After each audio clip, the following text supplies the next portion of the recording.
목사님, 대형교회 목회자 치고 자기 자식의 교회를 세습하지 않는 분들이 없는 것 같아요.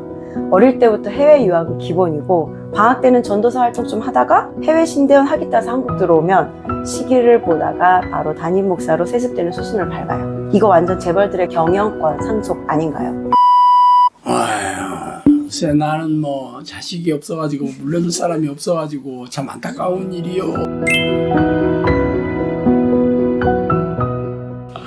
사실 교회를 자식한테 이거 세습시킨다는 것 자체가 이거는 진짜 하나님이 진노하시는 거죠. 성령님께서 현대교회는 상업적이다.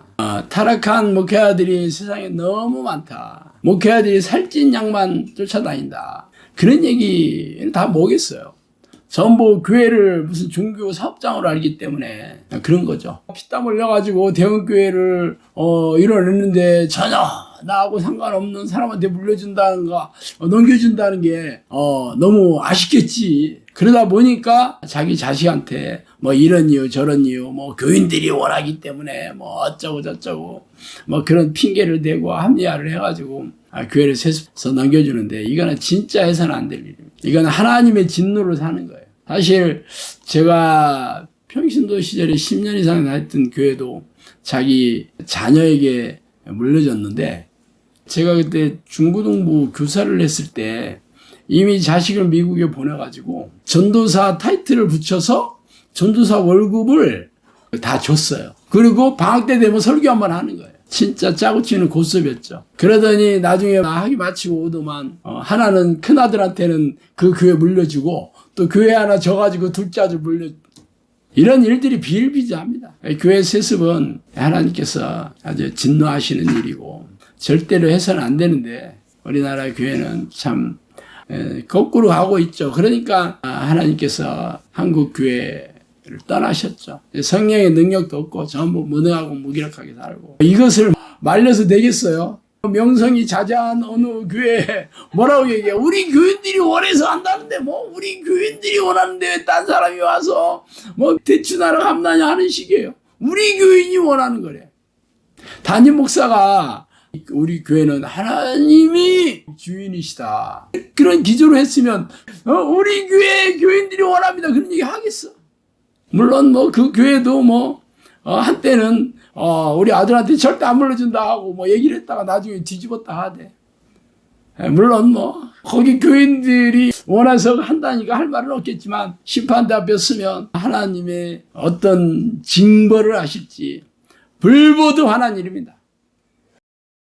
일요일이면 교회를 다녀와야 마음이 놓이며 교회를 다니고 있으니 나는 당연히 천국 간다고 막연한 믿음을 가지고 살아가는 수많은 크리스천들. 나도 그랬었다. 예수님은 육체의 사람에서 성령의 사람으로 다시 태어난 사람만이 천국에 들어가는 자격을 얻는다고 말씀하셨어요. 그리고 그 증거로 성령의 사람은 자신의 생각이나 계획대로 사는 것이 아니라 하나님의 음성을 듣고 하나님의 뜻을 따라 살게 되죠. 마치 바람이 제멋대로 부는 것 같이 성령으로 난 사람은 오직 성령께서 인도하시는 삶을 통해 증명됩니다. 전지전능하신 하나님인 성령이 인도하시는 삶은 성령의 능력과 놀라운 기적과 이적으로 일하시며 삶과 영혼 그리고 신앙과 사역에 풍성한 열매를 맺게 되지요. 성령의 사람이 되는 방법. 하나님을 만나는 법.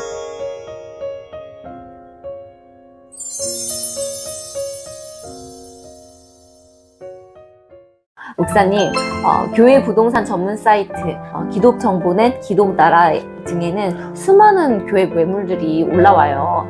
교회 팝니다는 그 건물만 거래하는 거고 후임자를 모십니다는 건물과 교인들을 함께 거래하는 거래요.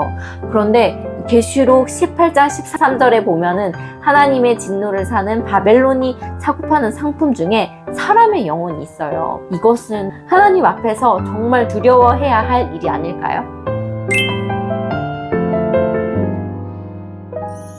교회를 사고 파는 거 이거는 사실 많은 문제들이 도사로 있긴 해요. 첫 번째, 목회자가 자기 가진 재산을 전부 해서 교회 상가를 빌릴 수도 있고 아니면 새로 질 수도 있잖아요. 그런데 나중에 이제 간둔다고 하는데 뭐 하나도 없으면 나도 나가서 먹고 살아야 되는데 그러면 나는 땅 퍼먹고 사느냐. 그러니까 후임자를 청빙을 해서 내가 이 교회 사실 당신한테 물려줄 테니까 내가 연금 있는 것도 아니고 나도 살 집도 필요하지 않냐, 나도 먹고 살아야 되느냐, 이런 의미로 돈을 요구해서 사고파는 이런 게 시작이 됐겠죠. 그렇지만 문제는 교인들의 명수가 권리금 X로 둔갑이 된다는 거죠. 그래서 여기 11조 내는 사람 몇 명이냐에 따라서 얼마다라고 가격이 정해져서 이렇게 사고 판다는 게 사실은 뭐 알만한 사람들은 다 안다 그렇게 얘기하더라고요. 이거는 교인들의 영혼을 사고 파는 거죠. 계시록에 보면 바벨론 상인들의 상품, 왜 마지막에 보면 사람들의 영혼이 들어가 있잖아요. 이거는 진짜 하나님께서 진노하시는 일입니다. 물론 후임 목회자한테 내가 먹고 살아야 되니까 이런 것을 후임 목회자한테 얘기할 게 아닙니다. 사실은 이건 교인들이 알아서 해결해 줘야 되는 거 아닌가? 그런데 왜 교인들한테는 안 물어보고 후임 목회자한테 짜고 치는 고습처럼 내가 당신 후임으로 할 테니까 얼마, 이거 자체가 교회를 내가 먹고 사는 도구로 생각하기 때문에 이런 일이 생기는 겁니다. 그리고 목회자가 내가 먹고 살 국리를 인본적인 방식으로 세상적인 방식으로 얻어야 된다는 것도 사실 슬픈 일이죠. 하나님의 종이라면 하나님께서 그 인생을 책임져 줘야 되는 게 아니에요. 사실 신명기에 보면 그 이스라엘 백성한테 하나님이 이렇게 얘기합니다. 내 명령을 잘 지키면 가난하게 하지 않겠다. 그렇게 가난한 사람들이 없을 것이다 이렇게 얘기합니다. 신명기에. 그리고 또 다른 신명기의 말씀에 주 여호와를 기뻐하라. 그럼 내게 재물 얻을 능을 주셨다.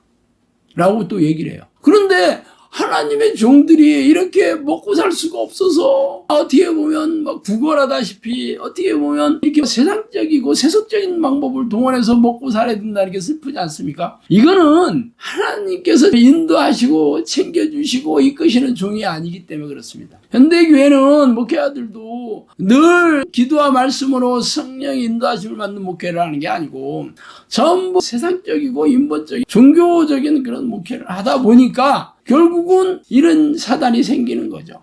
어쨌든 그것은 개인 본인의 일탈의 문제로 취급하기에는 일단 한국 교회의 어떤 교단이나 목회자들의 그런 구조적인 문제가 많이 도사리고 있고, 먼저 목회자들이 어떤 사명의식을 가지고 목회를 하느냐가 중요한 겁니다. 교인들을 내 먹고 사는 도구로 생각하지 않았다 그래도 현실적으로 그렇게 되고, 실제적으로 수많은 목회자들이 생계가 안 돼가지고 중간에 부교육자들도 부목사가 나오면 할 게 없잖아요. 택배하고 운전하고 경비하고 이게 참 슬픈 일이기도 해요. 이런 것들은 하나님께서 현대교회를 하나님께서 목사들을 챙겨주시지 않기 때문에 그렇습니다. 이것은 하나님이 현대 한국교회를 떠나신 거기 때문에 참 슬픈 일이죠. 아, 목사님, 이렇게 우리가 영적 지도자로 생각했던 분들조차 교회를 밥벌이 수단으로 생각하고, 교인들은 당연히 만몬의 영을 숭배하는지도 모르고 이렇게 속절없이 무너지는 우리 현대교회를 다시 살려야 되잖아요. 이렇게 무너지면 안 되잖아요. 대체 어떻게 해야 될지 해결책을 좀 제시해 주세요.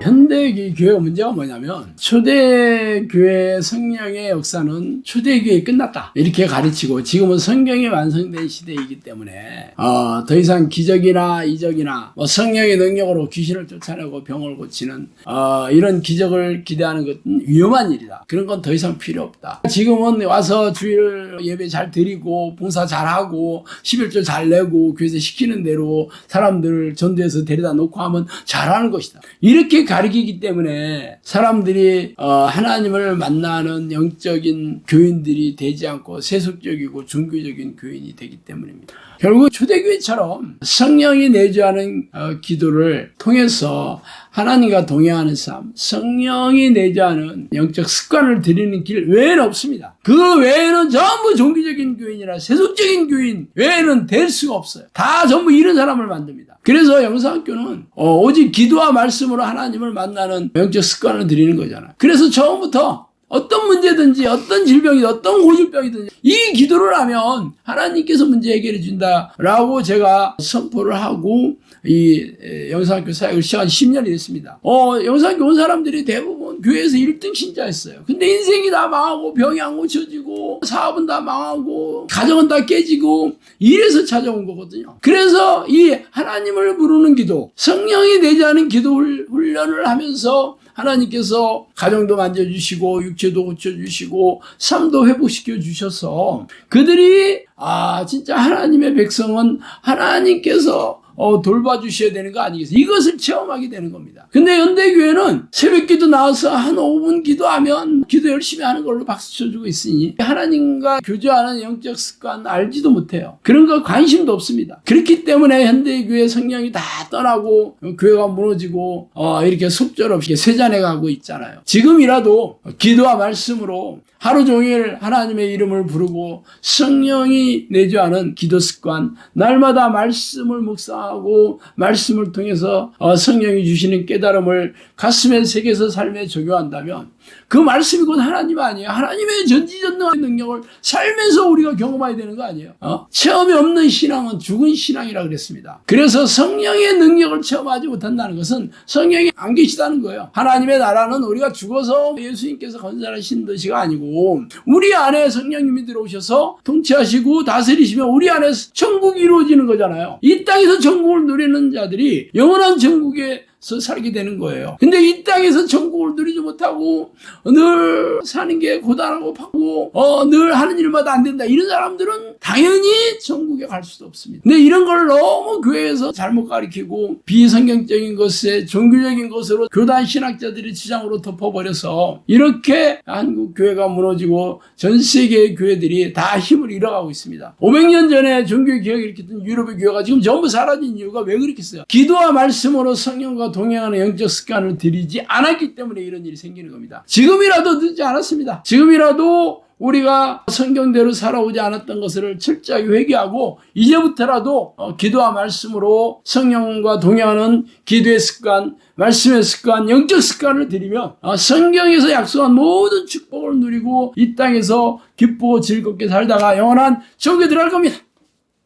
네, 목사님 정말 한국교회가 하나님의 인도를 받지 못하는 바람에 성령님을 모시지 못하는 바람에 이렇게 자구책을 마련하는 방식이 다 인본적이고 세상적이고 세속적인 것으로 갈 수밖에 없게 됐어요. 그래서 하나님이 떠나시고 속절없이 무너지고 있는데 지금이라도 목사님 말씀하신 것처럼 기도와 말씀으로 하나님을 만나는 이 영적 습관을 제대로 들여서 성령의 사람으로 거듭난다면 다시 떠난 하나님이 돌아오실 것 같습니다.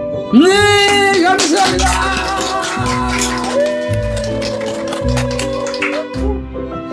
네, 수고했어요. 예수님은 사역이 열리고 3년 동안에 귀신을 쫓아내고 고질병과 불치병을 치유하는 일을 하셨어요. 믿는 자들에게는 귀신을 쫓아내고 병든 자들에게 손을 얹으면 낫는 표적이 있을 거라는 마가복음 16장 17, 18절 말씀처럼 예수님의 뒤를 이어받은 사도들과 제자들도 예수님을 따라 귀신을 쫓아내고 병을 고치는 사역을 했지요. 그런데 현대 교회의 수많은 영혼들은 영적 잠에 빠져 종교적인 행위를 반복하며 교회가 속절없이 무너지고 쇠락해가고 있어요. 현대를 살아가는 우리에게도 이렇게 놀라운 하나님의 역사가 동일하게 일어난다는 것을 증명하는 크리스천 영성학교에서 기도 훈련을 하고 있는 113인에게 일어난 질병이 치유된 기적들, 기도로 고질병과 불치병이 치유된 113인의 체험담. 이 치유 체험담을 통해 사탄의 권세에 사로잡혀 지치고 무거운 인생의 짐과 고질병과 불치병으로 고통스러워하는 이 영혼들에게 한 줄기 희망의 빛을 주고 싶습니다.